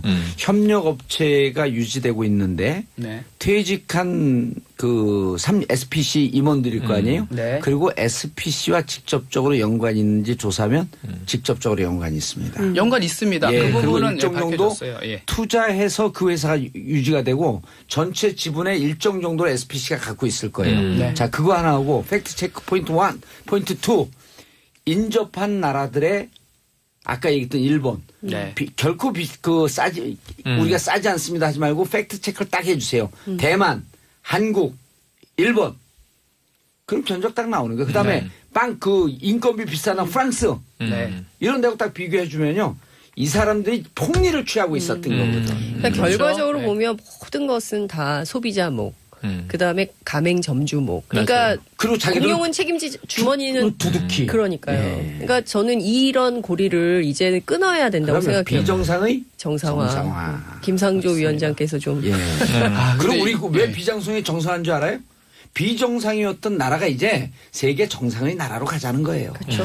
예, 사실은 이 부분에 대해서 더 말씀드릴 게 좀 많긴 해요. 왜냐하면 예. 이제까지 행태를 보면 파리바게뜨에서 예. 노조를 설립하면 그 방해를 하고 프락치를 심고 그리고 또 알바생들의 최저임금을 지키지 않아서 알바연대에서 그렇죠. 시위를 한 적도 시대가 있고요. 어떤 시대인데. 그리고 그 뭐 프랜차이즈 하면 이제 가맹점주분들 인테리어 계속해서 바꿔라 이런 것 때문에 5년마다 한번 공정위에서 바뀌라는 예, 거잖아요. 그런 것 때문에 공정위에서 뭐 과징금을 부과한 적도 있습니다. 그러니까 여러 가지 사안을 봤을 때 좀 그 합리적이지 않은 행동들을 계속해서 해왔고 이제까지 그걸 유지를 해서 폭리를 취했던 정황들이 충분히 있거든요. 그래서 우리 동네 그 변두리인데 거기만 해도 3년에서 5년마다 파리바게트가 이 집으로 옮겼다. 이쪽으로 옮겼다.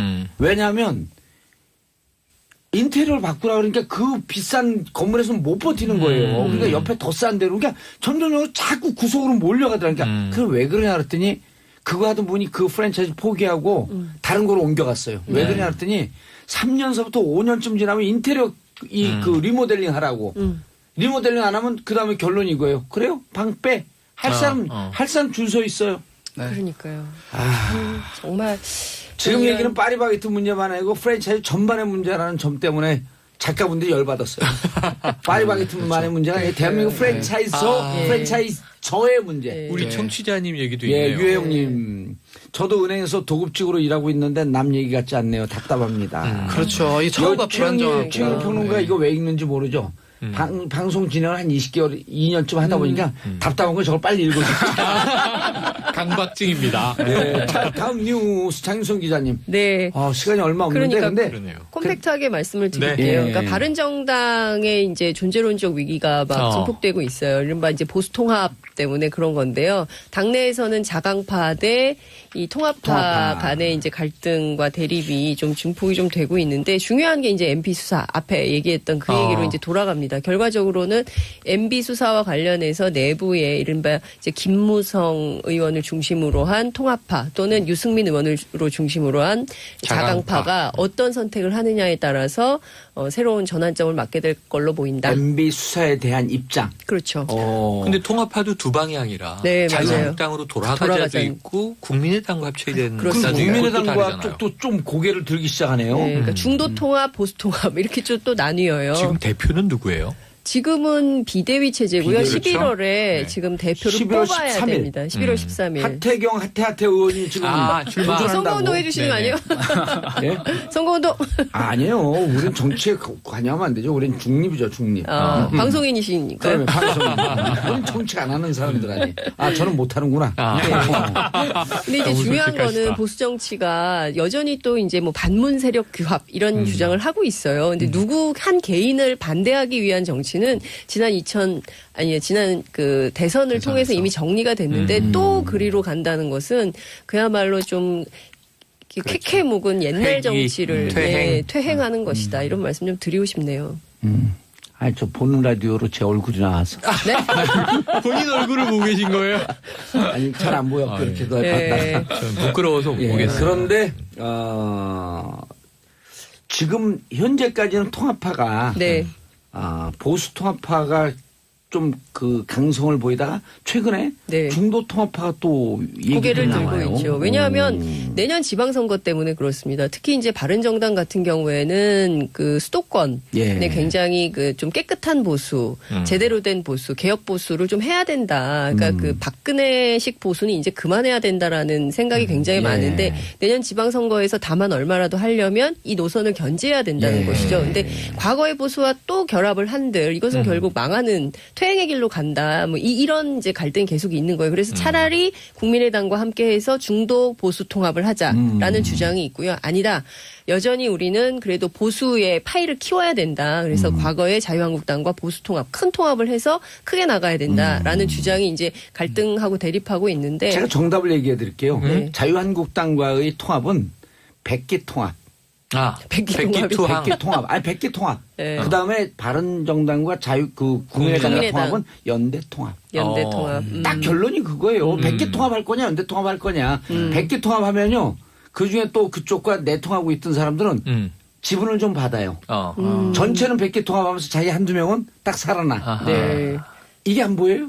근데 이제 그 국민의당 내부에서도 또 바른정당과 합치면 그동안 또 진보 노선을 견지했던 호남에 정통 호남에 또 그 지지 세력을 두고 있는 정치인들이 계세요. 이분들이 예. 또 고민하게 됩니다. 스펙트럼이 민주당으로 가야 넓어지죠. 되나 어디로 가야 되나. 아니, 스펙트럼이 프레임을 넓어지죠. 만들겠죠. 그러니까요. 영호남 통합 정당. 이렇게. 화개장터. 화개장터 좋다. 우리가 삼변 시대에서도 화개장터 그 네. 출신이 있어요. 박지훈 변호사. 아. 출신은 경상도인데 네.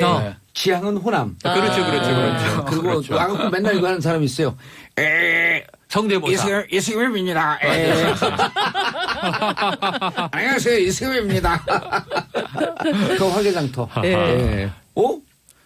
뭐야, 빨리 끝내려는 거예요? 시간이 다 그러네요.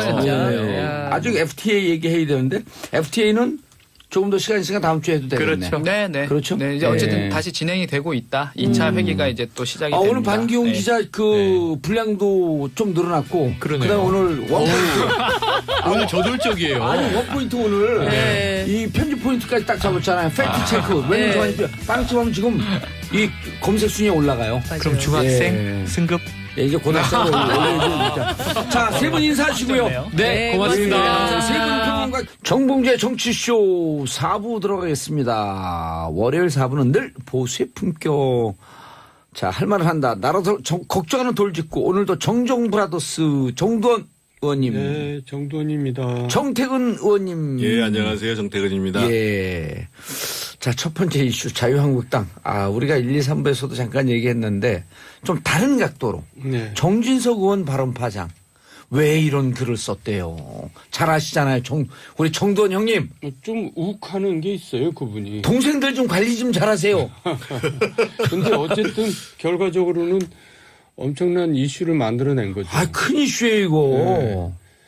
그러니까 이제 그게 법적으로 좀 문제가 될 소지가 있는 거 빼놓고는 아주 큰 이제 지금 정치판에서 뭐 역할을 했다 그럴까? 예. 문제를 만들어낸 거죠. 그리고 이제 뭐 대립각을 세워놓은 거죠. 이제 여야 간에. 근데 그건 의도적이었는지 그거는 저도 잘 모르겠어요. 어떻게 생각하세요? 이제 저는 좀 다른 차원에서 문제를 좀 제기하고 싶은데요. 예. 지금 우리나라가 북핵 리스크만큼 큰 게 지금 경제 리스크거든요. 그러니까 지난주에 있었던 큰 뉴스 중에 하나가 예를 들면 미 연준에서 지금 이제 양적 완화했던 것들을 다 이제 축소한다고 발표를 했잖아요. 그리고 이제 어제 발표가 난 거에 보면 지금 대한민국 가계부채 증가율이 전 세계에서 2등입니다. 2등이라 그랬죠. 예. 그리고 더더군다나 지난 8월 달에 보면 고용동향 통계 나온 거 보면 IMF 이후에 지금 청년 실업률이 최고 상태로 올라갔어요. 그래서 이제 체감 실업률은 거의 22%가 넘어가 있는 상황이고. 예. 그런데 우리 정치권이 이런 식의 정쟁들 그리고 누가 봐도 이게 정쟁 수준을 넘어서 가지고 벌어지지 않아야 될 일이 벌어지고 있는 거거든요. 그렇죠. 그래서 참 걱정이 많이 됩니다. 예. 근데 제가 볼 때는 이제 정치 보복의 악순환으로 보여요. 이제 양쪽은 다 아니라 그러는데 눈 가리고 아웅하는 거고 사실 MB가 정치 보복으로 문재인 대통령을 수사한 거거든요. 예. 그리고 또 지금 MB를 향해서 적폐청산 한다지만 그 밑바탕에는 정치 보복이 깔려 있는 거고요. 지금 서로 그 악순환이 되풀이되고 있는 겁니다. 근데 재밌는 것은 뭐냐면 사실 다 MB는 1등 공신 대통령에 대한 1등 공신이 노무현 전 대통령이거든요. 노무현 전 대통령이 이제 그냥 그야말로 인기가 다운되면서 이 바닥을 헤매면서 거저 먹었죠. 근데 또 문재인 대통령의 1등 공신이 누구냐면 MB하고 박근혜거든요. 그러니까 MB가 노무현 대통령을 이제 정말 사지로 몰고 가면서 거의 패족의 이제 수준에 갔던 친문이 친노가 살아났잖아요. 그리고 박근혜 전 대통령이 이제 정말 국정농단을 하면서 이제 촛불 시위를 거쳐서 대통령이 됐고. 그래서 어떻게 보면 재밌는 거예요. 덕분에 대통령이 됐으면서 덕분에 이제 또 그 정치 보복을 하고 이런 거는 이거 좀 웃어야 되나 아니면 좀 서글퍼야 되나 그런 건데. 그런데 이제 문제는 정진석 의원의 발언이 사자 명예훼손에 걸릴 위험성이 높아진 거 아니에요, 이렇게 되면. 법적으로는 좀 문제가 있어 보여요. 그리고 선례도 있고. 네. 근데 그거를 사리분별을 못할 사람이 아닌데 이제 뭔가 그렇게 보면은 뭐 의도가 있는 거죠. 작정을 한 거죠. 근데 원래 친이도 아니었었다면서요. 제가 듣기로는 사실은 이제 그 세종시 문제가 국회에서 부결이 난 다음에 이명박 정부가 이제 박근혜 그 당시 대표 비주류하고 타협을 할 필요가 있어가지고 막 그 사이가 무척 안 좋았었잖아요. 누가 정무수석하는 게 좋겠냐라고 추천을 받았다는 경우라고 저는 알고 있고요. 예. 그럼 친박이다. 지금 중요한 거는 지금 뭐 벌써 이제 김경수 의원 같은 경우가 이제 법적 책임을 묻겠다. 이렇게 얘기하고 그러니까 또 무슨 강효상 의원 옛날에 조선일보 편집국장 출신이죠. 자유한국당의 강효상 의원은 그러면 노무현 대통령 사건도 재수사하자 또 이렇게 나오고 있어요. 그러고 난 다음에 바른정당하고 국민의당이 이제 그만들 좀 해라.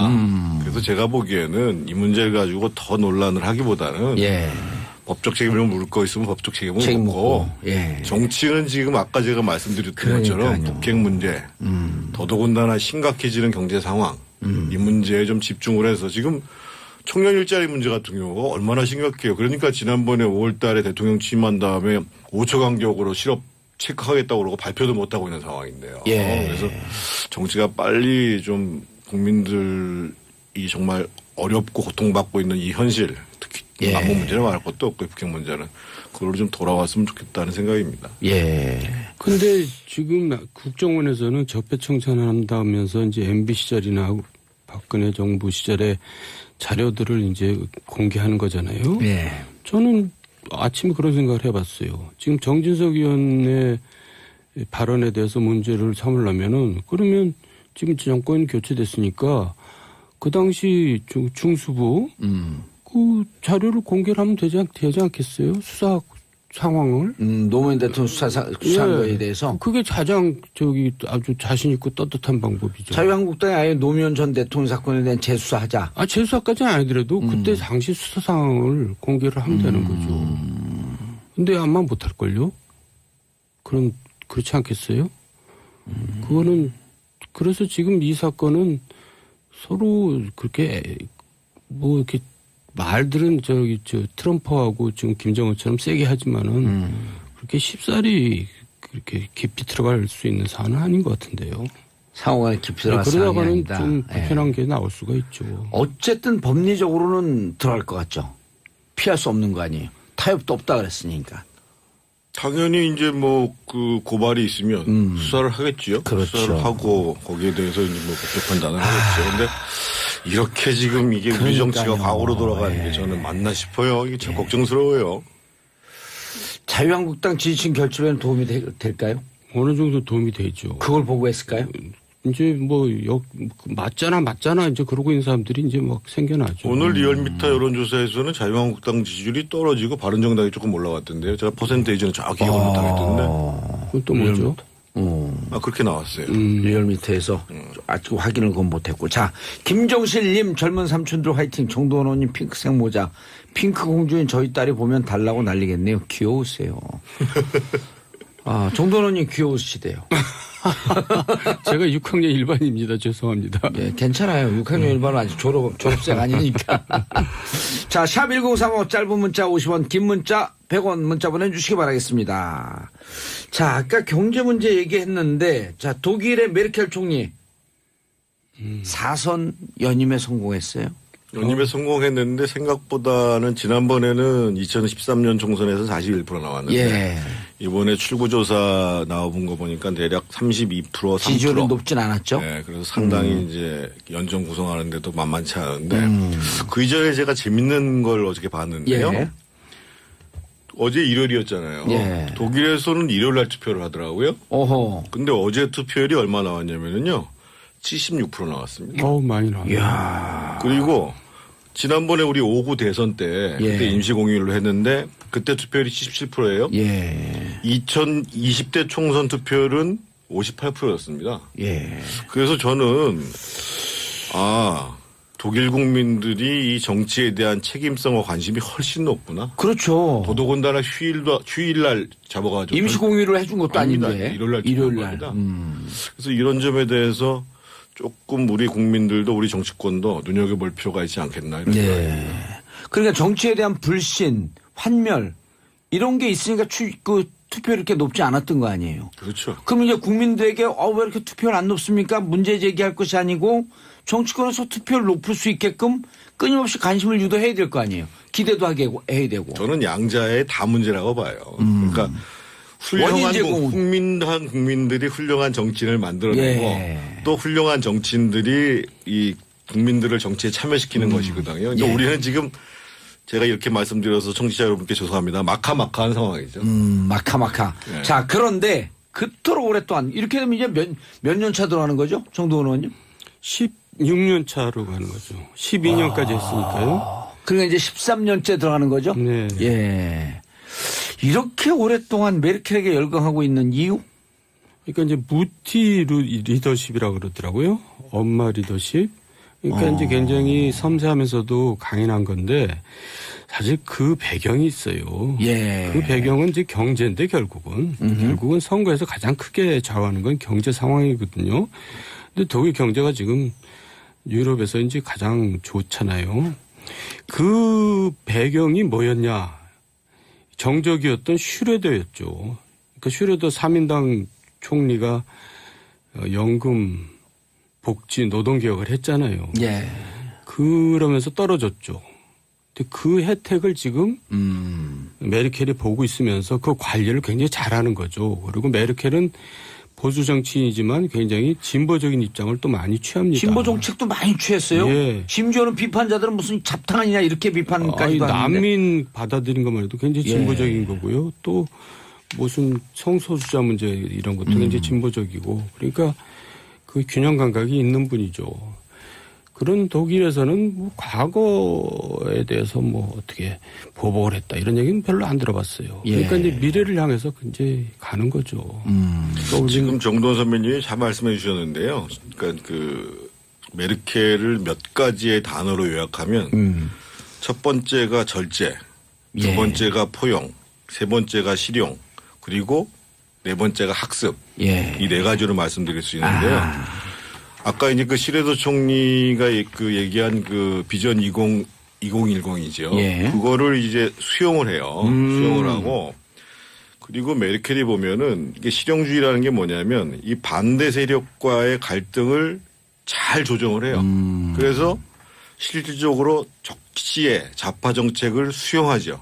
그 대표적인 게 동성결혼 허용하는 거, 징병제 폐지하는 거, 양성평등 정책 시행하는 게 예. 이런 경우거든요. 그래서 후쿠시마 사태 났을 때도 그 사르코지하고 같이 원전 줄이는 정책을 발표하고 또 깜짝 놀랐었잖아요. 그렇죠. 그리고 이제 또 하나 이분은 굉장히 단호합니다. 원칙에 대해서는. 예를 들면 우리가 이제 아까 기억나는 것 중에 절제. 하나. 예. 그러니까 이제 일단 이 폼새 자체가 예. 이분 거의 비슷한 옷을 입잖아요. 그 똑같은 옷이 한 50벌 있답니다. 아, 그게 단벌이 아닌 예, 거예요? 한 50벌 있고 오호. 비슷한 옷이 색상만 좀 다른 비슷한 옷이 한 50벌 있고 그리고 항상 이 단추를 잠그고 있고 예. 신발도 뾰족구도 안 신고 둥그런 거 신고 그렇죠. 이렇게 걷기에 좋은. 네. 좋은. 그리고 이제 지금 이제 관저에 안 있고 사저에 있고 그러면서 아까 얘기했던 이제 엄마 리더십이라는 모습을 보여주는 게 뭐냐면 독일 사람들이 과거에 보면은 이 히틀러에 대한 굉장한 이 피해의식이 있잖아요. 그렇죠. 그래서 대중들한테 친근하게 다가가는 거예요. 그래서 이제 무티 메르켈이라고 그러는데 엄마 메르켈이라는 거죠. 예. 그러니까 이게 우리가 예를 들면 뭐 추다르 무티가 독일어로 엄마라는 예. 뜻인가 보죠? 예. 예. 예를 들면 뭐 추다르크니 무슨 공주니 이런 얘기 나오면 일단 국민들이 거부감을 느끼잖아요. 근데 메르켈 엄마 사실은 메르켈은 자녀가 없어요. 예. 자녀가 없는데 국민들한테 엄마 같은 리더십으로 다가가면서 또 동시에 이제 단호하게 할 때는 어떤 경우냐면 지난번에 이제 그렉시트라고 그래서 그리스가 이제 탈퇴하는 문제가 벌어졌잖아요. 그 문제 그랬죠. 때문에. 예. 그래서 오바마나 무슨 뭐 그 당시 올란드 대통령, 프랑스 대통령이 좀 독일이 좀 망보하라. 그랬더니만은 무슨 소리냐? 빚은 진 사람이 갚아야 된다. 그래가지고 그 협상을 승리로 이끌었잖아요. 그랬죠. 그래서 독일 내부의 여론을 예. 바꿨고. 크레시트의 흐름을 틀어놨죠. 그렇죠. 네. 그래서 이분은 제가 보니까는 참 대단한 지도자예요. 대단한 지도자. 그러니까 퇴근 후에 마트에 가서 직접 장을 보잖아요.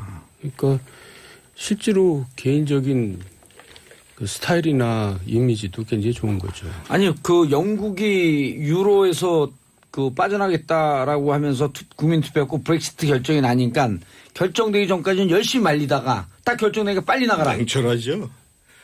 그런 냉정함이 또 어디서 보여주냐면 지금 뭐 자유한국당이 지금 박근혜 그 대통령을 탈당시키니 많이 막 이러고 있는데 예.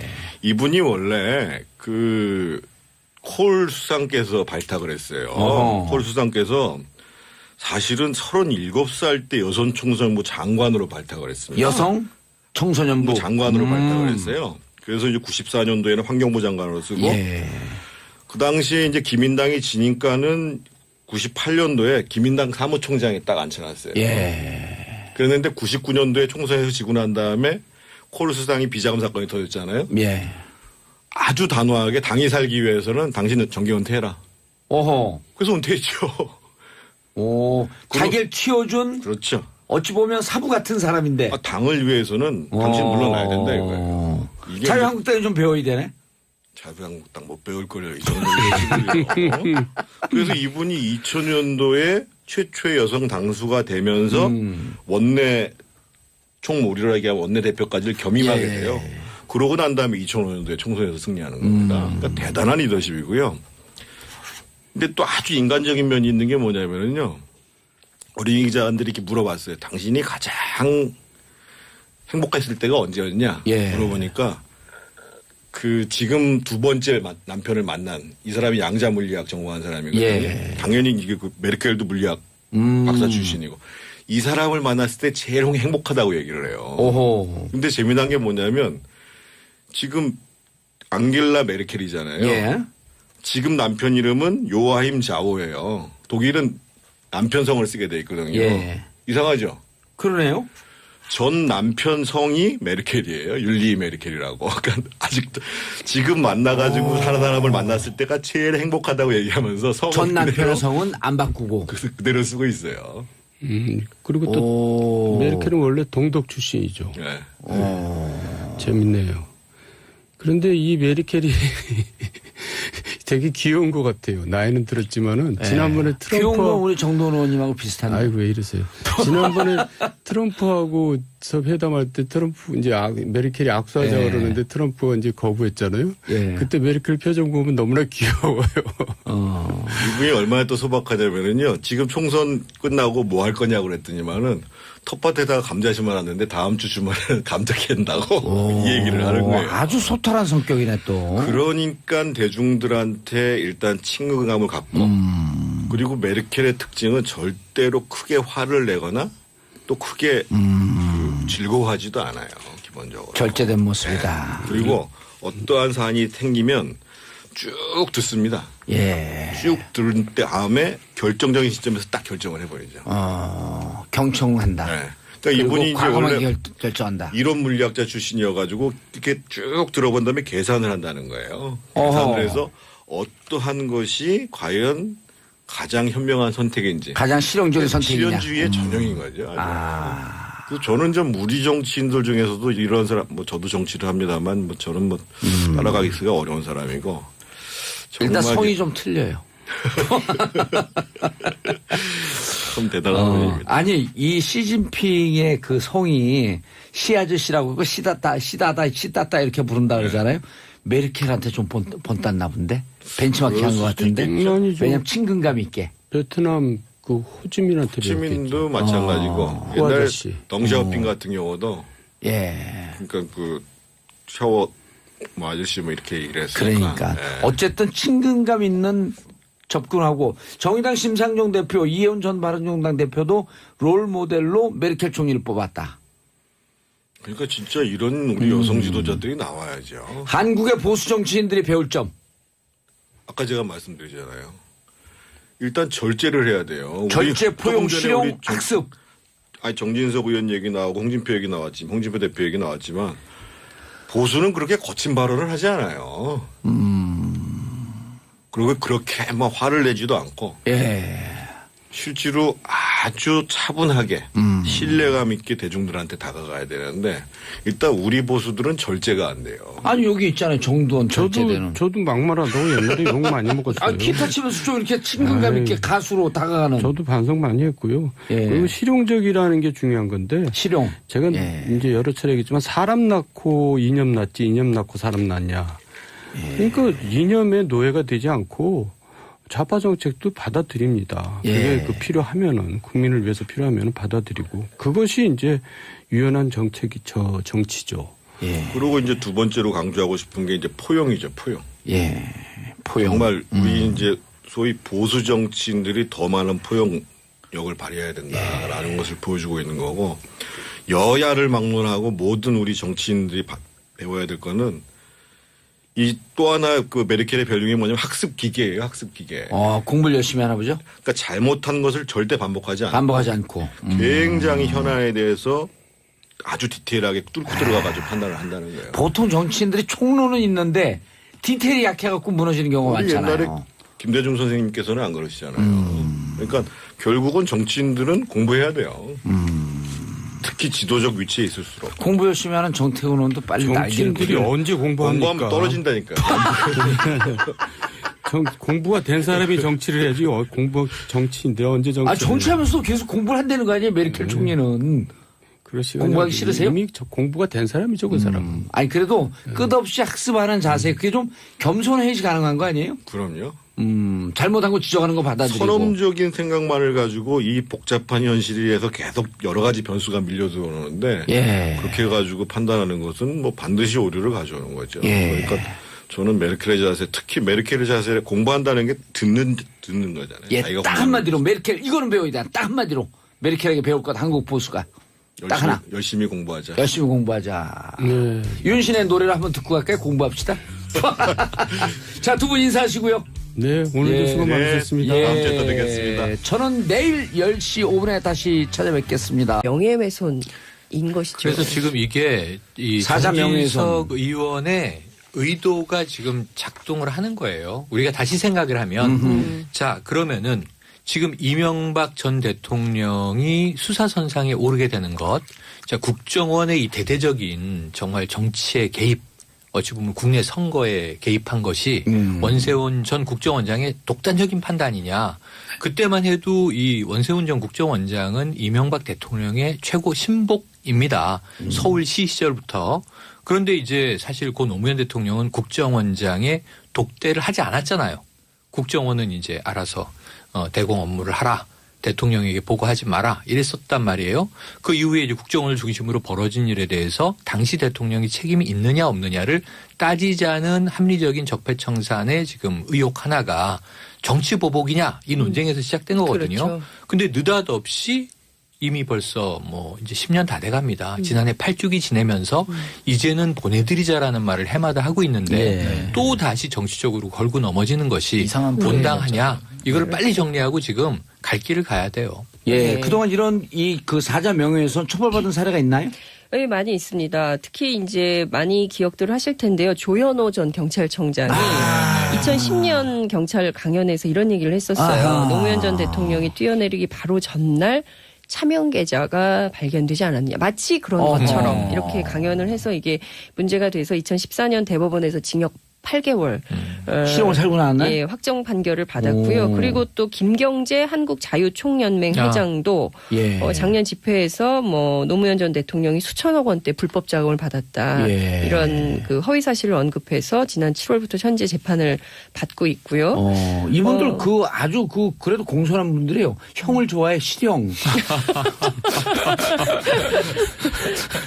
갑자기 뒤져서 따라잡기 힘듭니다. 그러니까 뭐 이런 거예요. 올해 2월에도 2006년 노무현 전 대통령이 삼성으로부터 8천억 원을 거뒀다. 그리고 이거를 이해찬 전 총리가 주도했다. 뭐 이제 이런 얘기를 막 하는 건데요.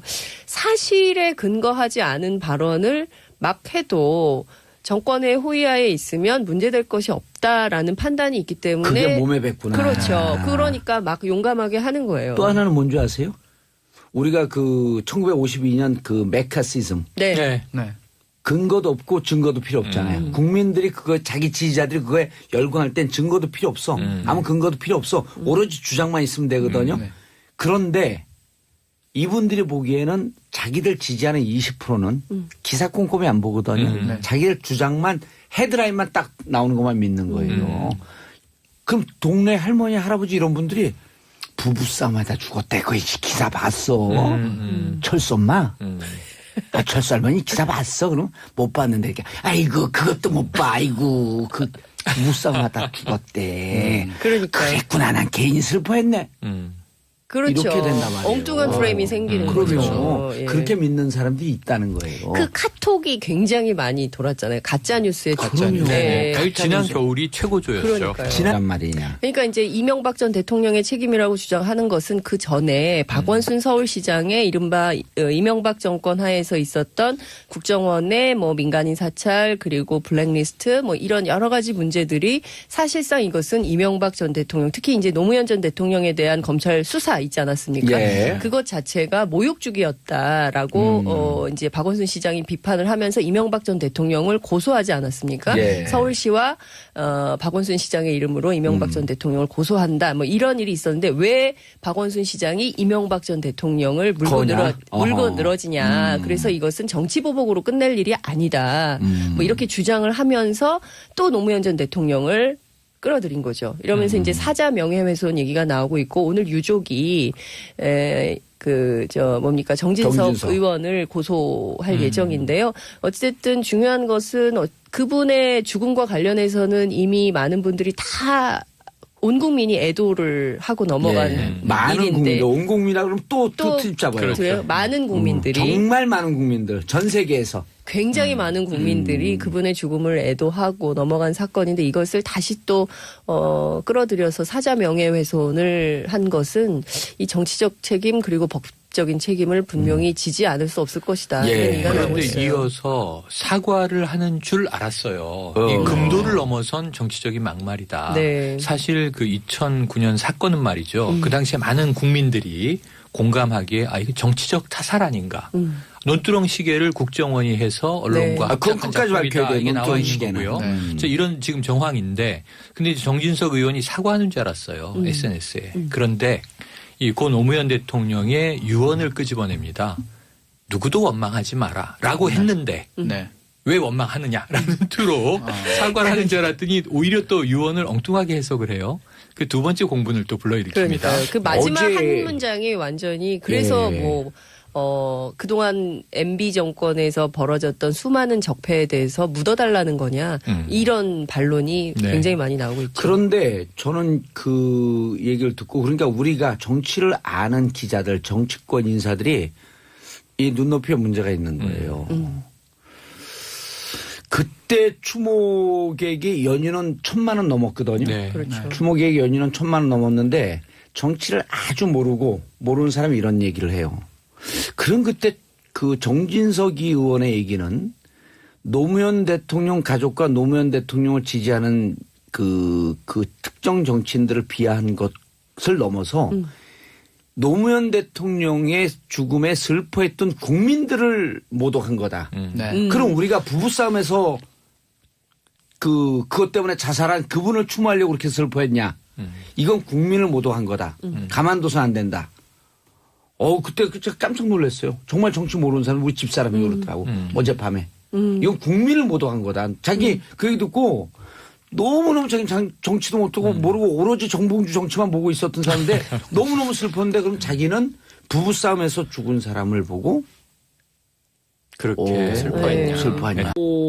정봉주의 정치쇼 1부 들어가겠습니다. 이름하여 최반장. 자, 뉴스 골라주는 여자, 뉴스 골라주는 남자. 평론가와 기자들의 환상의 조합. 이름하여 최반장. 최영일 평론가. 안녕하세요. 예. 다음 주면 명절입니다. So what? 그냥 이번 주 열심히 버티시자고요. 자, 한경 TV 기자님. 네, 안녕하세요. 예. 장윤선 기자님 자리하셨습니다. 네, 안녕하세요. 예. 이번 주도 버티자가 아니라요. 네. 오늘 이 순간도 제가 멋진 말 있어요. 우리 대한민국 사람들 머리가 좋아서 늘 미래만 인생인 줄 알거든. 지금 이 순간도 인생이다. 그렇죠. 지금 이 순간에 최선을 다하고 오늘 주어진 이 아름다운 시간을 어떻게 하면 최선을 다해서 즐기고 열심히 살 것인가. 부끄럽습니다. 예. 부끄럽게 사셔야 돼요. 예. 김경님, 지난번에 아빠들 방수다 조합 좋다던 청취자입니다. 오늘 차반장 이 조합도 좋아요. 이 조합도 좋은 게 아니고 이 조합은 원래 좋고요. 왜 그런지 아세요? 다 일하는 사람들 노동조합. 그러네요. 자, 김성윤님 정치쇼 청취한다고 그러는데 항상 손빨래하며 들었던 다둥맘입니다. 오늘도 출첵. 좋습니다. 다둥맘. 진정한 애국자. 땡큐. 땡큐 for Korea. 네? 한국을 위해서 많은 애를. 자, 애는 부부가 낳고 아이들의 육아 및 교육, 성장은 국가가 책임지는 나라. 우리가 꿈꾸는 나라. 그렇죠. 샵1035 짧은 문자 50원 긴 문자 100원 문자 보내주시기 바라겠습니다. 여러분들의 문자는 최반장도 춤추게 한다. 하루도 문자를 보내지 않으면 손에 가시가 돋는다. 그런 얘기 들어보셨어요? 아니요. 네, 그거 안 들어봤죠. 돌아가신 안중근 의사가 기뻐하는 문구입니다. 하루라도 문자를 보내지 않으면 손에 가시가 돋는다. 손에 가시가 돋으면 어떻게 일해요? 못하죠. 그러니까 문자를 보내야 돼요. 그러니까. 보내야 되는 거구나. 계속. 그렇죠. 자, 오늘 첫 번째 뉴스. 네. 텐성 기자님. 아마 많은 분들께서 야 어떻게 이런 얘기를 할 수가 있을까라고 이거는 진짜 너무하다. 예. 정진석 자유한국당 의원의 정진석. 네 오호. 인데요. 예. 마이크를 갑자기 예. 들이대 주시네요. 정진석 밖에서 의원 안 써도 다 알아요. 네. 마이크 들이대라고. 네. 그러니까 그 사실상 이명박 전 대통령에 대한 검찰 수사가 초일기에 들어가면서 이명박 정부 당시에 정무수석을 지냈던 정진석 의원이 총대를 메고 예. MB 구하기에 나선 것 아니냐. 그러나 여의도 정치권에서는 이것은 똥볼이다. 이런 분석이 지배적입니다. 그러니까 지금 보면 말을 그렇게 하면 안 되죠. 근데. 그러니까요. 그래서 예. 민병도 의원 같은 분들도 이런 얘기예요. 어떤 말을 하셨어요, 정진석 의원이? 페이스북 읽어주세요. 네, 페이스북에서 그러니까 예. 구체적으로 나왔던 얘기는 제가 지금 정리된 문건을 바깥에 두고 왔는데 그래요? 네, 그러니까 구체적으로는 이런 거죠. 부부 싸움 을 하다가 돌아가셨다 뭐 이런 건데요. 그러니까 부부싸움 끝에 권양숙 여사는 가출을 하고 그리고 난 다음에 노무현 전 대통령이 스스로 목숨을 끊은 사건이다. 이제 이렇게 폄훼를 했는데요. 그런데 이게 어떻게 이명박 대통령 책임이 한겨울이 최고조인데 중요한 건 광고를 듣고 2부에서 광고 듣고 돌아오겠습니다. 채널 고정. 할머니 얘기 정봉재 정치쇼 2부 순서 들어가겠습니다. 자, 다음 막말계의 갑오브캅. 트럼프와 김정은 소식 최영일 평론가님 준비해 오셨어요? 네, 러시아에서는 이 두 사람의 막말을 유치하다 이렇게 평가하기도 했습니다. 근데 두 사람 막말이 아니에요. 이제 트럼프가 전선을 넓혔어요. 네. NFL, 내셔널 풋볼 네. 리그 그 선수들하고도 붙었어. 왜냐하면 그 흑인 그 사망 사건, 네. 그 인종차별주의 항의하면서 그 미국 국가가 연주될 때 무릎 꿇고 앉아 있었거든요. 항의의 표시. 그랬더니 일어나지 않았던 사람들, You fire! You fire! 응?